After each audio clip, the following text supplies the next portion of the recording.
Hi everyone, आज का हमारा टॉपिक है अवॉइडिंग हेल्पर वेरिएबल। हम हेल्पर वेरिएबल का यूज कैसे छोड़ सकते हैं। सिंपल सी बात है, जब आप अबैप के पुराने कोड्स जो लेगेसी कोड्स देखोगे, उस एक टॉप के नाम से आपको इंक्लूड मिलेगा। मैक्सिमम आप प्रोजेक्ट देखोगे, मैक्सिमम प्रोजेक्ट के अंदर आपको टॉप नाम का एक इंक्लूड मिल जाएगा, जिस इंक्लूड के अंदर नंबर्स ऑफ वेरिएबल डिक्लेरेशन मिलेगा। साथ में अगर आप प्रोग्राम के अंदर जा रहे हो तो हर एक सब रूटीन के अंदर, हर फंक्शन मॉड्यूल के अंदर आपको बहुत सारा डिक्लेयर्ड वेरिएबल मिलेगा। हम यहाँ पे देखने वाले हैं कि अगर आप क्लीन प्रोग्रामिंग करना चाहते हो, परफेक्ट डेवलपमेंट करना चाहते हो, तो आप कैसे इन चीज़ों से बच सकते हो, कैसे आप ज़्यादा से ज़्यादा जो वेरिएबल डिक्लेयर होता है उस चीज़ों से आप बचोगे आप, और इजी वे से आप अपना डेवलपमेंट करोगे। अब हम यहाँ पे हेल्पिंग वेरिएबल का देखने के लिए कि हेल्पिंग वेरिएबल को कैसे हम कम कर सकते हैं, उसके लिए हम एक छोटा सा रिपोर्ट पे देख लेते हैं कि सपोज हम C38 पे एडिटर पे आते हैं। सबसे पहले मैं बताता हूँ कि हेल्पिंग वेरिएबल होता है क्या। मैंने अभी भी कुछ वीडियो बनाए थे जिसमें आपको बताया था कि सपोज आप क्या करते हो, डेटा कीवर्ड लेते हो। सिंपल से आप क्या करते हो, आपको एक वेरिएबल डिक्लेयर करना है। आपने यहाँ पे LV सम क्रिएट कर लिया, टाइप आपने दे दिया int 8। सिंपल से आपको यहाँ पे मैंने क्लोज कर दिया। आपको दूसरा वेरिएबल डालना है, सपोज LV काउंट चाहिए आपको। आपने यहाँ पे LV काउंट बना लिया, टाइप आपने दे दिया यहाँ पे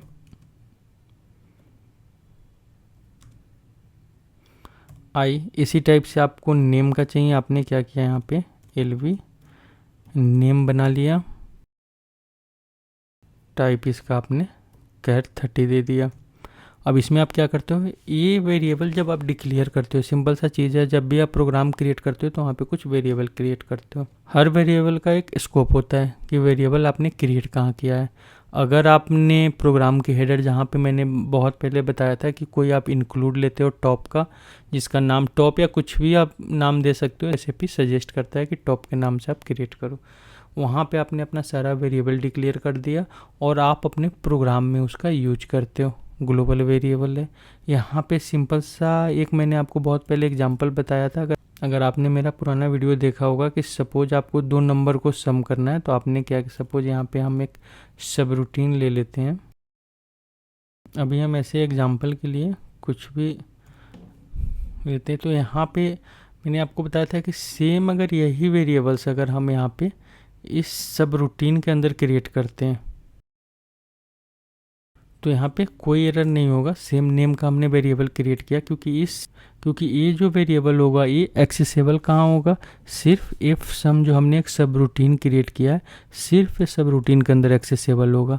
आपने जो यहाँ पे टॉप हेडर पे वेरिएबल क्रिएट किया है, आप यहाँ नीचे 1000 सब रूटीन क्रिएट करोगे, ये वेरिएबल जो है आपका सारे के सारे सब रूटीन में एक्सेसिबल होगा। अब यहाँ पे हेल्पिंग वेरिएबल का सबसे बड़ा इशू क्या था कि आपको मैंने सामने दिखा दिया।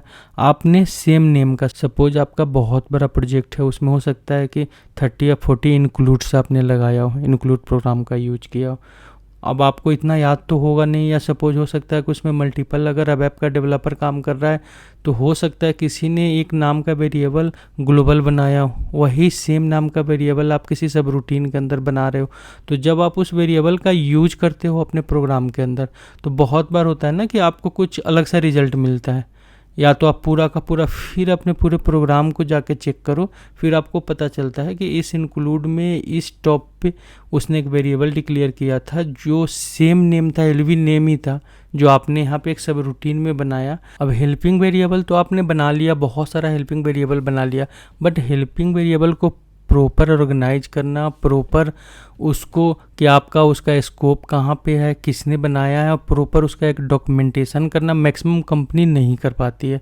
क्योंकि मैक्सिमम कंपनी में सपोज आज IT का प्रोजेक्ट चल रहा है, आज IT का बंदा आपका कंपनी से छोड़ कर गया, कोई दूसरा बंदा आया, उसने काम शुरू किया, वो तो यहाँ पे आपका जो हेल्पिंग वेरिएबल है वो आपको बहुत ज़्यादा दिक्कत देगा। क्योंकि वो क्या करेगा, वहाँ पे सपोज आपने किसी नाम से, सपोज हमने यहाँ पे LV काउंट के नाम से एक वेरिएबल बनाया, जो हमने क्या किया, इसमें एक वैल्यू असाइन कर दिया, इसमें हम 5 असाइन कर देते हैं। हमने यहाँ पे कुछ असाइन नहीं किया, बट हम यहाँ पे अगर प्रिंट करते हैं तो इसको आपको एक बार कॉल करना होगा यहाँ पे परफॉर्म से हम इसको कॉल करते हैं।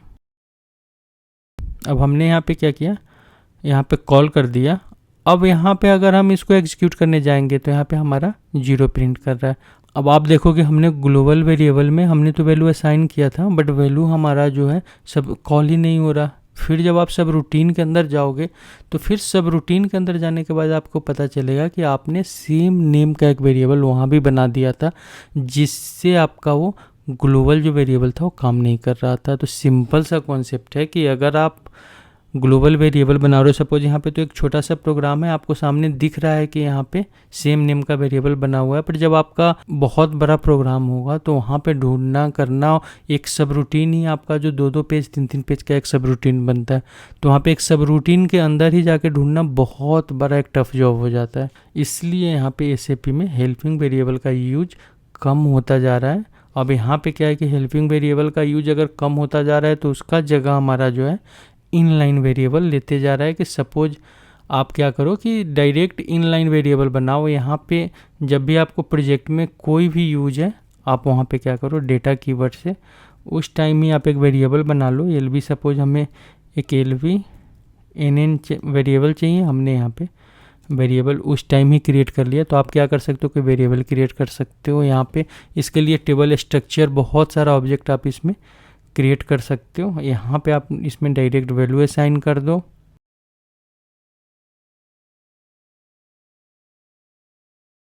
यहाँ पे आप डायरेक्ट वैल्यू असाइन कर दो तो आपको यहाँ पे जो हेल्पिंग वेरिएबल क्रिएट करना है इसका नीड ही ख़त्म हो जाएगा। जहाँ भी आपको नीड है आप वहाँ पे इनलाइन वेरिएबल डायरेक्ट क्रिएट कर सकते हो। सपोज आपको कोई चीज़ प्रिंट करना है तो आप क्या करते हो, यहाँ पे सिंपल सा एक वेरिएबल बनाते हो। सपोज हम यहाँ पे एग्जाम्पल इसी केस का लेते हैं। अब मैंने क्या किया, एक NN1 वेरिएबल बनाया। इसके अंदर हमने टेक्निकल अड्डा को रखा। टेक्निकल अड्डा के साथ में हम यहाँ पे क्या करते हैं, आई को भी रखते हैं। यहाँ पे सिंटेक्स एरर है, अच्छा सॉरी, हमने आई कर लिया LV काउंट।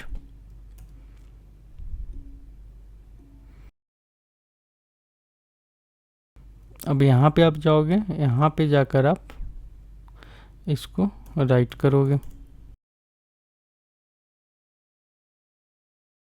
यहाँ पे आपका डेटा जो आपने इसमें कनकेटिनेट किया प्रिंट कर दिया। अब सिंपल सा बात है कि आपको इसके लिए एक वेरिएबल बनाना पड़ा। यहाँ पे अगर हम सेम अगर राइट से हमको करना होता तो हम क्या करते हैं, इसके लिए हम यहाँ पे राइट स्टेटमेंट में जाते, इस लाइन को यहाँ से हम कॉपी करते और यहाँ पे हम क्या करते, इसको पेस्ट कर देते। हम यहाँ पे सिंटेक्स चेक करते, एक्टिवेट करते और यहाँ पे हम एग्जीक्यूट कर देते। सेम काम कर रहा है हमारा। आपने क्या किया, इसी काम के लिए यहाँ पे एक वेरिएबल बनाया और वेरिएबल बनाकर आपने क्या किया, इसको यहाँ पे राइट किया। मुझे सेम चीज़ प्रिंट करना था, मैंने वही चीज़ उठाकर यहाँ पे राइट स्टेटमेंट में डाल दिया। वेरिएबल का यूज ही ख़त्म हो गया यहाँ पे। तो सेम चीज़ है, बहुत सारा ऐसा तरीका है जहाँ पे आपको वेरिएबल का नीड नहीं है, फिर भी आप क्या करते हो, एक हैबिट भी होता है बहुत लोगों का कि वो उसको पहले वेरिएबल में स्टोर करते हैं, फिर वहाँ से उसको समराइज करते हैं, फिर समराइज करने के बाद उसको आगे आउटपुट में ले जाते हैं। तो मैक्सिमम आप एक कोशिश करो कि आप वेरिएबल का यूज जितना कम कर सकते हो वेरिएबल का यूज कम करो। मैक्सिमम आप एक्सप्रेशन में कैसे यूज करोगे, कोई कंडीशन है, कोई स्टेटमेंट आपको प्रिंट करना है, डायरेक्ट वहाँ पे उस डेटा को आप कैसे प्रिंट कर सकते हो उस पर आप रिसर्च करो। ज़्यादा आप ऐसा चेक करो कि सपोज कुछ समराइज करने के लिए जो आप डेटा और अमाउंट ले रहे हो आप इजीली कैसे समराइज कर सकते हो, उस चीज़ पे आप रिसर्च करो। यहाँ पे सपोज एक और मैं एग्जांपल ले लेता हूँ। मैंने आपको कुछ पहले रिड्यूस का बताया था कि सपोज समराइज करने के लिए हम क्या करते हैं, एक जैसे सपोज यहाँ पे LV सम हमने एक वेरिएबल लिया। अब यहाँ पे हम क्या करेंगे, LV sum equal to LV sum plus उस फील्ड, सपोज कोई भी फील्ड होगा जिस फील्ड में हमारा डेटा पड़ा होगा, हम उस डेटा का वैल्यू को यहाँ पे सम करते जाएंगे। यहाँ पे हम क्या करते हैं, यहाँ पे हम एक एग्जांपल ले लेते हैं। हम कोई भी एक स्ट्रक्चर ले लेते हैं। सपोज हम टेबल में ही चलते हैं। कौन सा टेबल है हमारा, BBAP था। हम यहाँ पे एक सिलेक्ट स्टेटमेंट लगा लेते हैं। यहाँ पे सिलेक्ट सेलेक्ट ऑल कर देते हैं, all from BBAP into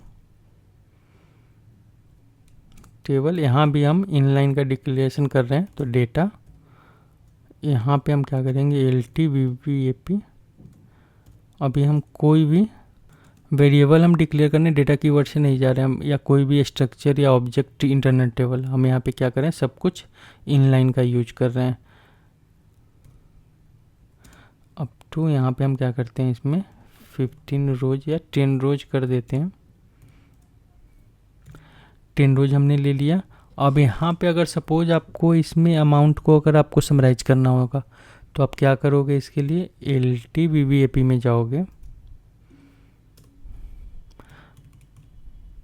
loop at LT BB into, आप इसके लिए भी वेरिएबल बनाओगे, बट यहाँ पे मैं अभी क्या करता हूँ, डेटा कीवर्ड से कर देता हूँ LSBB। इसका हम नाम चेंज कर देंगे यहाँ पे LSBB। अब यहाँ पे ऊपर हमने LVSum एक वेरिएबल बनाया था, LVSum equal to LVSum plus आप यहाँ पे LSBBAP कौन सा फिल था उसका, नेट WRA शायद यही था। एक बार हम चेक कर लेते हैं, हाँ एरर नहीं है, मतलब यही फिल था। हम इसको फॉर्मेटेड कर लेते हैं, फिर सेव कर देते हैं।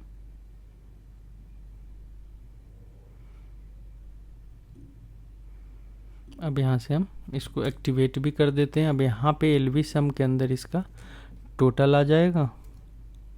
आप यहाँ पे लूप से बाहर जाओगे और इसको यहाँ पे राइट स्टेटमेंट से आप इसको राइट कर दोगे। अब यहाँ पे हम इसको एग्जीक्यूट करके देख लेते हैं। यहाँ पे जो भी टोटल सपोज 21,807 उसका टोटल है, तो यहाँ पे उसने प्रिंट कर दिया। अब सिंपल सा है कि हमें इसको डायरेक्ट एक लाइन में अगर प्रिंट करना होता, तो हम क्या करते हैं, यहाँ पे एक डेटा कीवर्ड से हमें यहाँ पे सपोज हमने क्या किया, यहाँ पे एक लोकल वेरिएबल बनाया। यहाँ पे हमने समराइज के लिए या बाकी चीज़ के लिए हमने यहाँ पे कुछ भी क्रिएट नहीं किया। सिंपल सा हमने ऑन गो एक वेरिएबल, जिसको हम इनलाइन डिक्लेरेशन बोलते हैं, इनलाइन डिक्लेरेशन में हमने एक वेरिएबल बनाया। हम इसका नाम समोन देते हैं। आई से हम स्टार्ट कर रहे हैं। हम यहाँ पे क्या करें, एक सॉरी यहाँ पे थोड़ा सा स्पेस दे दिया करना। इंट हम x लेते हैं, इसमें वैल्यू 0 स्टार्ट करते हैं। यहाँ पे हम क्या करते हैं, फॉर लूप लगाते हैं। फॉर लूप हम किस में लगाएंगे, आपने LT BBAP में डेटा लिया, सॉरी पहले हम LSBBAP एक हम स्ट्रक्चर बनाएंगे। BBAP ये सब ऑन गो हो रहा है, यहाँ पे आपने कोई वेरिएबल क्रिएट करके नहीं रखा है। LSBB इन कौन से टेबल में आपका डेटा पड़ा हुआ है, LT BBAP। नेक्स्ट क्या करोगे आप, यहाँ पे आपने वेरिएबल कौन सा लिया, x equal to x plus आपके LSBBAP का NATWR फील्ड जो है, आप इसको शम कर दोगे, आप इसको बंद करोगे। एक बार हम सबसे पहले सिंटेक्स चेक करते हैं इसका। अच्छा ये पहले से डिक्लेयर है, तो हम क्या करते हैं, इसका नाम यहाँ पे 1 कर देते हैं, यहाँ भी हम 1 कर देते हैं। अब यहाँ पे सिंपल सा जो आपका ये राइट स्टेटमेंट है, आप यहाँ पे कर दो। आप यहाँ पे आपने क्या LVSum ऑन लिया,